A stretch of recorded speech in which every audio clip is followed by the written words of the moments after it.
everyone, welcome to the midweek update for March 1st. And for you guys that are watching this recorded, you didn't have to sit through 20 minutes of dead air as my computer decided to restart itself. But hey, that's not the point. The point is to get out and take a look at the markets. So let's do that. I've got my 2 cents. We're going to go through a bunch of trades and share some stuff, take responsibility for the outcome. You guys get the gist of it. So I just came up with choppy trading. That's all we've got. It's just choppy. It continues to move into the third month of 2023. It is crazy. We're starting the third month. The first quarter will be done by the time this month ends. We also are tapering out of earnings season, and we still have a couple of weeks left. But it's going to give us a real good idea of what the core of Q4 of last year actually did, and more importantly, this January move that we saw, because the markets have a very, very different feel, and it is absolutely obvious. I talked a lot about having the bears step in and make their presence happen, and they haven't stepped in as much as the bulls have just stopped. It just dropped down to these levels, and it's just parked there. There's no one willing to buy into any sort of a dip, although I don't know if we want to call it a dip. We'll get to the chart, and you guys can tell me what you think it is. But no one really wants to sell. So it's going to be pretty interesting to see what's going to maybe get the bulls, or I should say the bears, off of the sideline and actually try to push these markets down. Everyone's pretty complacent. So in sentiment-wise, I didn't know what to say. But I just said the bullish momentum has definitely slowed down. I don't want to say bears have taken over. They haven't. It's just that January effect just topped out, plain and simple. So I believe that everybody's positioned and kind of waiting. Now, are the bulls done? We're going to find out, but they sure don't want to sell. There's no indications outside of just the price action that shows that bears want to step in. I'm not seeing anything in the VIX. However, I am seeing an inverted yield curve that's starting to expand itself, which I thought was pretty interesting. And Corey made mention of this on yesterday's class as well. So signs of expansion continue in our economic data, and in all the wrong places. It's the absolute inflationary gauges that are showing this expansion. Employment, spending, prices, CPI, all of these things. Those are the wrong things to be hot. Now we're going to go out and we're going to take a look at some trades. I've got post-it notes all over the place, but for now let's just get into our market analysis and then we'll jump out. So the performance so far is flat, and when you take a look at these charts, we're getting 3 different views of a chart, I should say, and what has absolutely flip-flopped, and I thought this was interesting, is the diamonds and the Qs. The diamonds being this outperformer, strongest stock for the latter half of 2022, and I should say just the latter half of 2022, because it didn't really participate in too much of the rally that we saw in January, but the Qs led it. So they kind of flip-flopped. Where we're at right now, you can see diamond, spies, Qs, we're just flat, Russell, but here is a couple things that I thought was inkling or raised my eyebrow. Not only do we have that inverted yield curve, but look at gold. Look at gold so far. 1.66%. That's a flight to safety. Now you would think that, hey, with increased interest rates, we'd go to the dollar, and the dollar is usually pretty strong, but it's not. It's just parked. Gold is increasing. Interesting, right? Okay, that's another flight to safety, but I'm not seeing anything in the volatility index. So let's just jump into the charts here. And this is that bounce around, push-pull, annoying little thing that has made these markets very difficult to trade. Yeah, this was the top. This was the first part of that ABC correction, and we're actually in it. We're actually at the level to where we could see an anemic bounce, or I'll go ahead and show my hand here, folks. I believe we just roll over.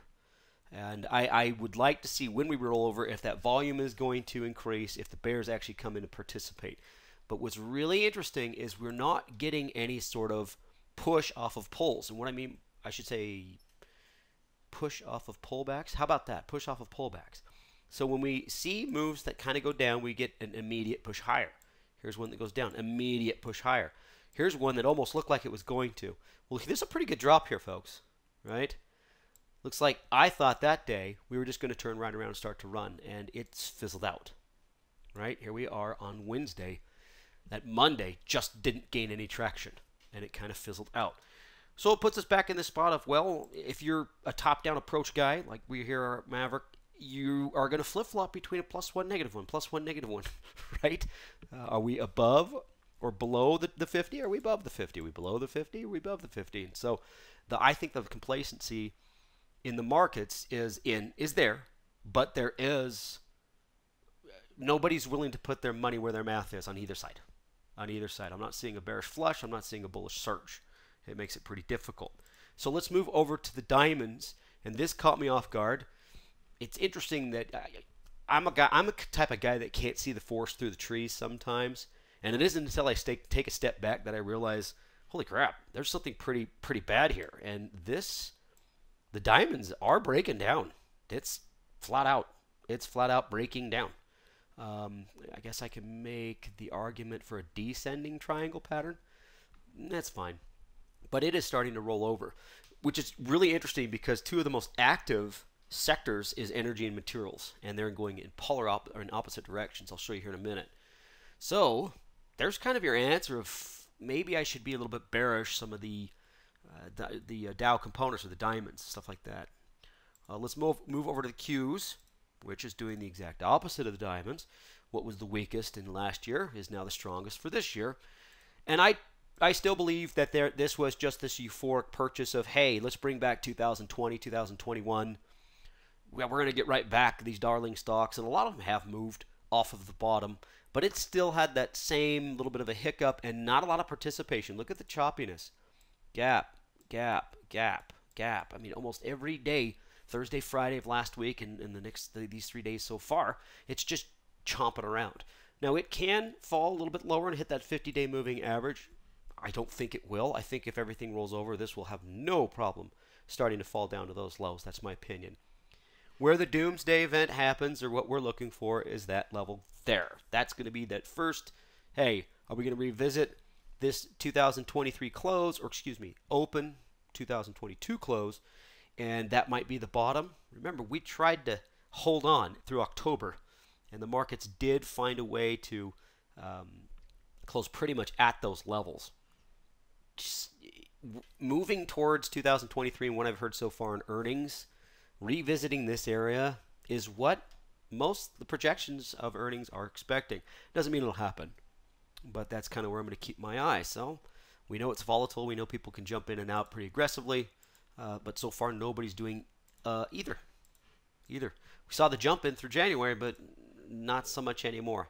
So let's take a look at some economic reports. Let's see. What did I see in here that rose? Oh, that was an interesting one. Take a look at that, folks. That is way off. Now, that could just be the last-ditch effort of, oh, you know what? 6% interest. I don't care, because I'm going to go ahead and take out the loan and buy the house for a little bit of inflated numbers. Home prices themselves are coming down. So think of the justification. Anybody that wants to do that is expecting home prices to interest rates to climb even higher. Hey, 6% sucks, but I don't want to do 7.5 years end. That's kind of how I took it. Maybe, and it's a last-ditch effort. I imagine this number goes way lower next time. It could just be that last-ditch effort by the consumer. But it is an inflationary gauge, and it's a tough one because you've got house prices that aren't falling as much as the pressure for people still buying it, but interest rates are climbing. Eventually, that's going to stop, and stop abruptly. We talk about the soft landing. This is not an indication of that so far.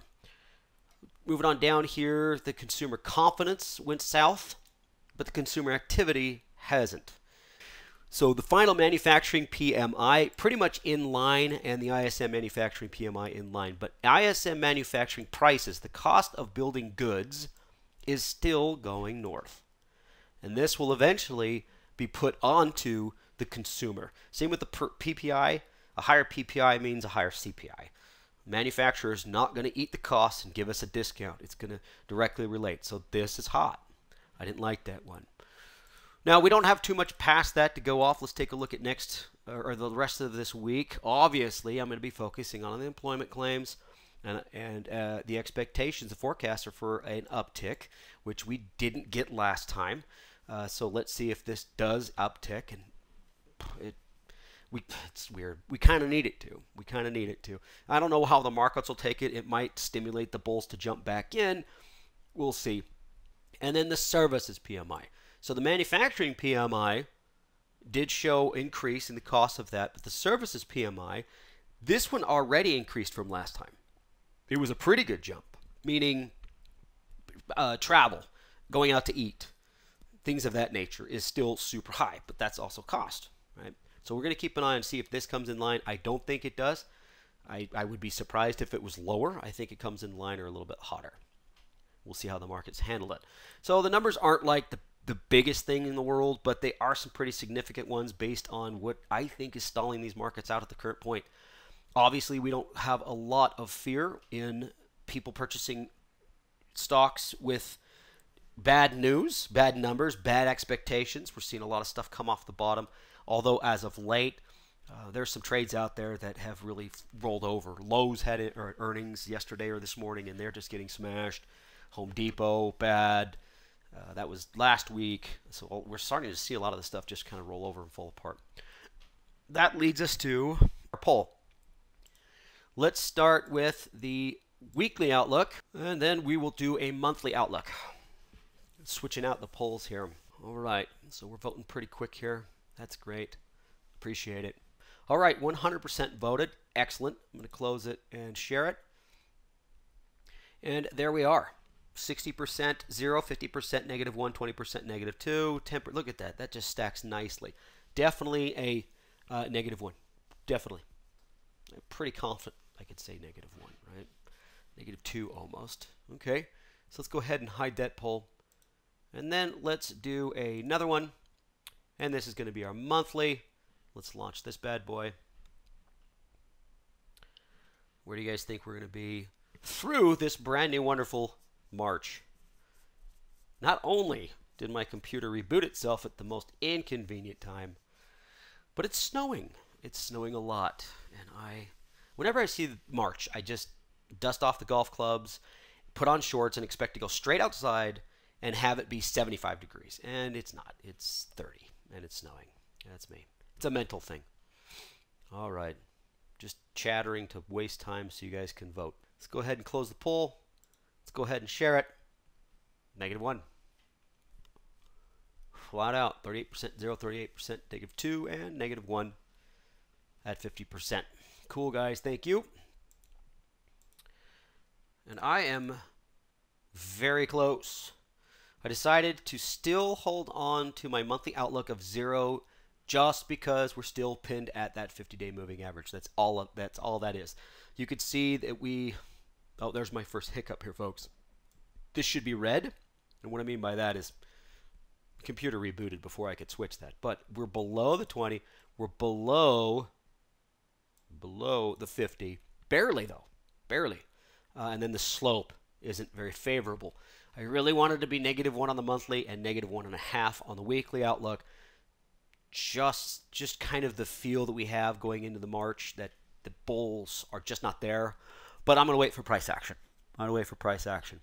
So 0, if you want to do some wide stuff or some diagonal bears, makes total sense in at least the first half of March, or at least the rest of this week into next. Okay, I get it. That's fun. Thank you. Let's jump into our sector analysis, and I thought this was almost positioning nature. So first off, let's just go to the weekly performance here. Basic materials, energy, industrials still holding on, but utilities just screaming lower. Real estate really starting to fall outside of the fact that we had the pending home sales jump up. Huge jump up in pending home sales. So expectations for the future, I imagine, is out of real estate and utilities. It's kind of what we're trying to use this for. Basic material and energy costs expected to increase or surge. I don't know. We'll see. Now, what's really interesting is usually these charts, and I talk a lot about it, saying, oh, it looks like this isn't a bull pullback. This is a little bit of a bear rally. They're still okay. These are vastly different, which I said, we just have a different feel in these markets than we did in January. So this bounce, I thought was it's pretty interesting. It's pushed itself above the 50 and the 20-day moving average. It's already approaching an area that we saw its first head and shoulders as this thing just really wanted to go south. My expectations were a pullback down to 78 in this sector, and it just immediately turned around. And it turned around on Friday, right? That's on Friday. So a pretty good move to the upside. going on so far. So, but overall, let me get my pin back out. It's something that I don't really want to buy into because it's still below levels. And if you are the person that voted a negative market here, we might want to lean more towards just a range, right? Just a range. Play something sideways to bearish or sideways to, I know it's surging up higher, but if it can hit this 84 level and then roll over, check the Bollinger Bands on this. If your Bollinger Band guys can see this, you're probably at that upper range. You could also make the argument, since I'm here, of a flag pattern going on, which would be a bullish flag pattern, but sometimes they do take a while before they break back up. It just depends on time frame. And yeah, folks, if I could get the time frame down on all my trades, we would be billionaires. It's because placing the strategies, that's the easy part. All right, let's bounce now. Let's bounce just to utilities because this is, look how different that looks. So much different. It is, they're absolutely polar opposites. For every day this has gone down, we've got materials going up. Beautiful breakdown, descending triangle pattern. Absolutely confirmed. Let's draw all the way back in here. Below that 66 level, and it's just kind of free falling. Very difficult for us to trade as a chart, but we want to go dig into the utility sector and see what's going on. Interesting, right? Okay, so let's do a conclusion. It's a very short one, right? Because we got to go out and take a look at some trades. Please start typing in some trades and I can take a look. If not, I'm just going to bust through post-it notes. I warned you, so you'll have to listen to it. The markets are moving lower, but with very little fear or bearish presence for now. I haven't seen a step up. Pull up the VIX. I haven't seen anybody too worried about these numbers coming out and what the Fed is doing. I think that last Fed shakeout, where that PCE number came out hot, freaked everyone out, but they just sat on it. I mean, we had the breakdown, reversal, and we chomping around, but no real, oh, that's the end. People are pretty confident that, oh, I'll let 4 or 5 of these numbers go by, and the Fed's going to be wrong. They're going to be too tight. And I'm going to be right because I priced in 4.5% to 4%, where the Fed still sees and is seeing with these numbers well over 5.5, somewhere around there. So it just depends on how long the traders can sit there and just bear it. Well, next month, next event, next week. So we'll see. But I haven't seen anybody change their minds. Earnings season is continuing. We're starting to see some of these other stocks punished, lows, some retail stocks for the first time, but still some bottom fishing and some pecking around some of those big techs. Signs of fear in the bond markets. We saw that surge in gold so far this week, but not much yet in the options. Nobody out there buying insurance. Let's see if we get another push that way. Bullish presence is decreasing. That's all I can say about sentiment. Other than that, it's complacent. It's happy. Still no surge from the bears. Yada, yada. You've heard that. Uptick in pending home sales. I think that's going to be quickly fixed next week. I think it was just this last-ditch effort. It was a carryover from last month, of February into March. You can fill in the blank with whatever excuse you can make for that, but we'll see what happens next time. Core orders but lower consumer confidence. The consumer can have a bearish outlook, but still act bullishly. So I'm not going to put anything on that. Jobless claims, the ISM services. The only 2 things left for this week. So let's just see what happens with sentiment in the markets. That's it. Let's go out and take a look at trades. And this is the market that just doesn't help anybody. This is a very difficult one to trade. We gap up. I mean, we move up a little bit. We go down. Look at this. It's just widening here, right? NASDAQ just kind of tapers off. It's just this flat to slightly bear. Tomorrow we might get a gap up that goes sideways. It's a very difficult market to trade. We know that. Sideways has been working. Butterflies and targeted butterflies, vertical or condors have been working. It just really takes a lot of bravery to sit through some of this. So take a look at these sectors down here. Oh, that's a bad color. Actually, let's just do this. I'll show you two one more time. I thought it was very interesting. Let's go to maps. Because, I mean, it's interesting. It's funny because they're right on top of each other, but it's all green. And right next to it, you've got utilities. Sorry, what I went was also basic materials. Basic materials is all green. And utilities is all red. But look at energy. Consumer defensive, getting red. So I'm seeing a lot of positioning. Look at real estate. There's a lot of specific purchasing and selling going on, and that just make me wonder if there's something coming up. If we're going to get up some sort of a move up or down here by the end of the week. We'll see.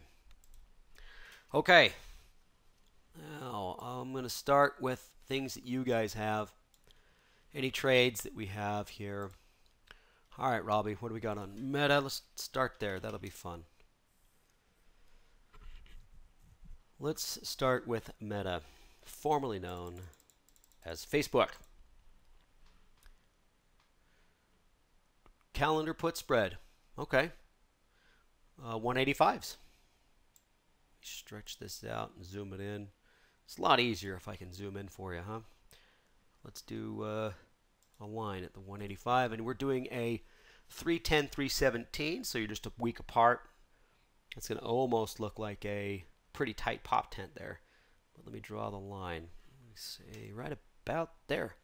So he's targeting this about halfway up. It's climbed to the 190. Sure. Sure. Before dive back into the 165, 170, 2.5 strikes.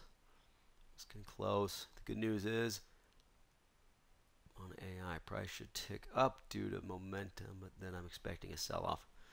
Okay, all right. So Robbie's got a whole idea. He's expecting this thing to probably float up into this area by the 10th, right? And then maybe just kind of fall over, which is fine. You know, if it does hit that, make sure you take that profit. You don't want to be a long call on that, but oh, it's a put spread. Sorry, put spread. Okay, yeah. So he's expecting this to kind of roll itself over. That's fine. Good, good. So in the short term, if it climbs up, he sold the 85 short, or I should say, yeah, shorter term, the 185 shorter term, and then if it rolls over, he'll be happy. Okay, I can get behind that. So I'm going to put this as sideways, but you do have a kind of a bearish setup on it. If this breaks, you've got the long put, maybe at resistance. I'll just put it sideways. I'll put a bearish presence on it. Kind of an exotic trade on there, looking for a couple of moves in one stock. That's fine. Thanks. Let's look at Intel for Dan. Bouncing off of lows, question mark. Just watching it for now. Yeah, it is. That's a pretty good slew to the downside, isn't it? Wasn't that its earnings? Intel did not do well. Yeah, this is just, they call it a dead cat bounce or an oversold bounce. And watching it's great. Let's go ahead and see what this does, because it could be in a bear rally and it might come back. And I don't know if it's got the power to get back up to the 127. I mean, it's a support level, but things have drastically changed in this company from here to here, or from what I circled. So all of a sudden, this comes back into play. This area comes back into play. A couple ways to play this to see if you can, if you want to try to time, I shouldn't say time, but if you want to watch for a bear rally and see if you can get some sort of reversal signal and then a confirmation to the downside and play it on that, or wait for this thing to come back down and break below the 25 and play it as a descending breakdown or a low base breakdown or breaking support. I could go either way. Let's put it on the watch list for our bear, but it's early yet, and I agree with you, Dan. It's a little bit early, so he's just watching it. Okay, let's go around the horn. I'm going to go back to last week's trades. How do we do that? Let's see. Well, let's see what my post-it note number. Today's the 5th. No, that's got to be the 21st. Oh my gosh, I've got so many post-it notes here. Well, all right, let's try this one. Let's go back to a couple weeks back, the 15th. Start with steel. Let's start with our bulls here. And it's working. Isn't that nice? Is that right? Let's see, February 15th is right about here. So it took one more little bit of a breather. Isn't that interesting when you really look at it? We're looking at it here, and we had to wait for one more push, and it made it. Funny, right? Still looks good though. Still looks good. So I'll leave that on our list. Let's take a look at who's next. Apple.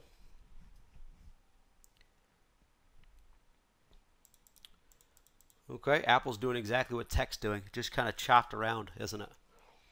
It's broken down, chopped around. This was a bull trade, and it didn't quite get back above that 20-day. So this is more of a sideways trade for that, for sure. All right. All right. Oh, AI. Matt's got a trade on AI. Let's take a look at it. This was kind of a fun trade just to throw out there. I think it was one that Darren and I actually just brought up on one of the Sunday rooms, or excuse me, weekend rooms.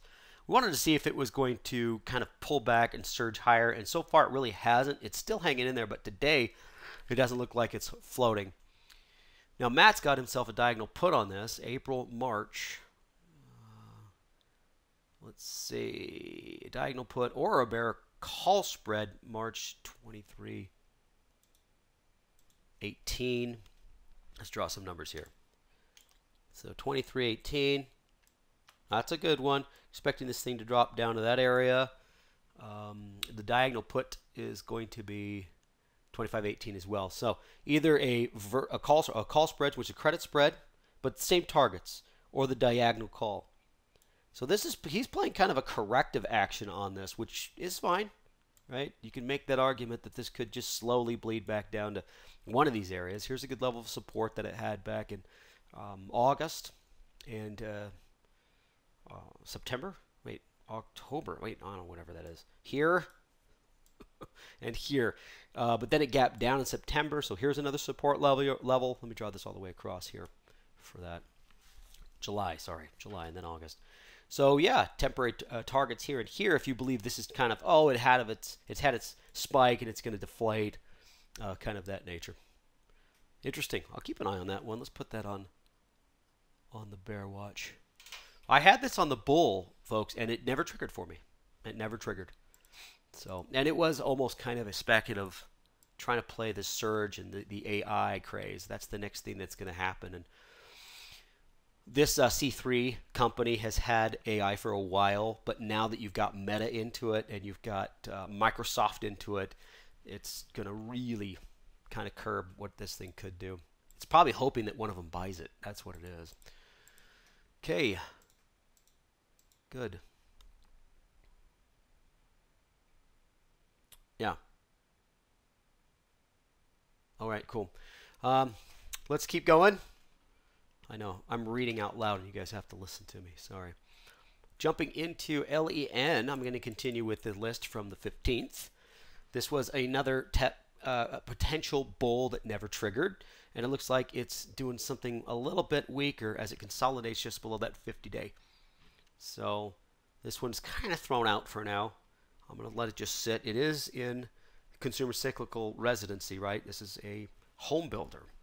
So we'll see if they can hang on.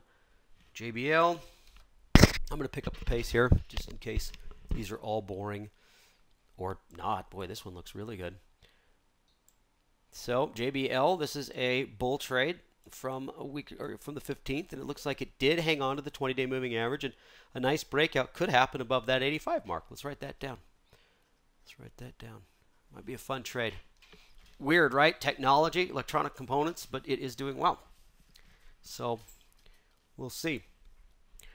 We jump over to the chat box. Dan's got another one here. It's O.R. O'Reilly, right? Whoops, if I can type it incorrectly.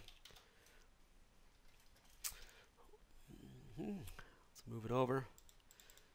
Right at the 50-day moving average, may look for a butterfly down to 800. Yeah, it is breaking. And if it continued to slip, 800-ish would be a good point. It might slip past that to 780 and then kind of consolidate at the 800. Yeah, let me do this. Let's draw some areas that might be interesting.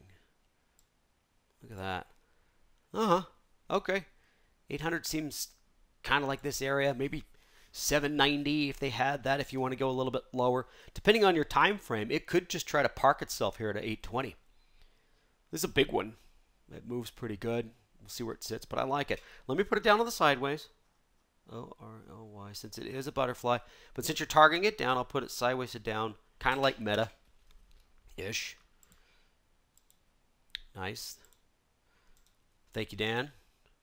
Justin's got ADM. Finally broke. Down. Finally broke down base. Either diagonal put on targeted or targeted fly. Let's take a look at both here. Short term, 577 short term target, 72 long term. 77, 72. Well, first I got to zoom in. Yeah, very nice. Archer Daniels has been on the bear watch. In fact, you just pulled up one of our post-it note ones. Where'd I have Archer Daniels? I think I had that as far back as, oh geez, January 17th. Look at this. So we've been bearish since January 17th, and guess what? We're right. Great work, guys. Let me zoom in a little bit. Make this kind of fun for the targets. And your targets were 77 in the short term, right there, and 72 for the longer term. Probably extended Fibonacci's, or maybe further back in the chart. I like them both. I like it both. I'm going to put it down on the bear. Your choice. Targeted butterflies in the short. Targeted 77 might be cheaper. Is such a relative thing to say because I could put on more contracts and make it just as expensive, right? However, the risk reward could be better, and the time frame would be shorter. Does make trading a little easier. It's supposed to, anyways. Awesome, Justin. I like those. Thank you. All right, back to the post-it notes. Let's do a few more. W. Wayfair. This was a bull from back in this area, and it just didn't make it. It's a little choppy, so if you guys wanted to write this down, I'm not. This looks like a, actually I will. Looks like a good bear rally, even though it was on the bull watch. It's amazing what a month can do. Probably over earnings. Okay. MS, Morgan Stanley. I imagine they hung in there, and they did. Yeah. A lot of these are doing okay. JP Morgan, Morgan Stanley. I haven't seen Goldman Sachs lately, but they're hanging in. They aren't super bullish. This is one that I would just toss. Play it sideways or look for something better. And then the last bull we'll look at from our list is STT. STT. Zoom back out. Okay. Right here we're looking at it bullish. Would make total sense. And you know, let me zoom in a little deeper. You know what's really cool, folks? Did this ever trigger? Nope. Never got above that 95. Never got above the high. Fell apart. What's it doing now? It's having a little bit of an anemic bounce. It's between the averages. This is something I throw out. Okay, let's look at the bears for that same time frame. This is Pfizer. Man, good work, folks. Pfizer was definitely on the bear side. I'll figure this out soon enough. The zoom feature. Okay, so here we are back on where are we at there? This was February 15th. Right through here. Look at that. Right there. Right there. So playing a break down below 43, and it did it the next day. And it's done nothing but drop ever since. I like it on the bear watch. It needs to stop and bounce before we can get back into it. You guys that were bearish on that, congratulations. You're up $4, $3, over $3. So keep it up. But can't add it to the list today. It's a little extended. Let's take a look at General Mills. I think this one turned around. This was a bear. Yep. And it had some serious numbers on it. And so it just took off.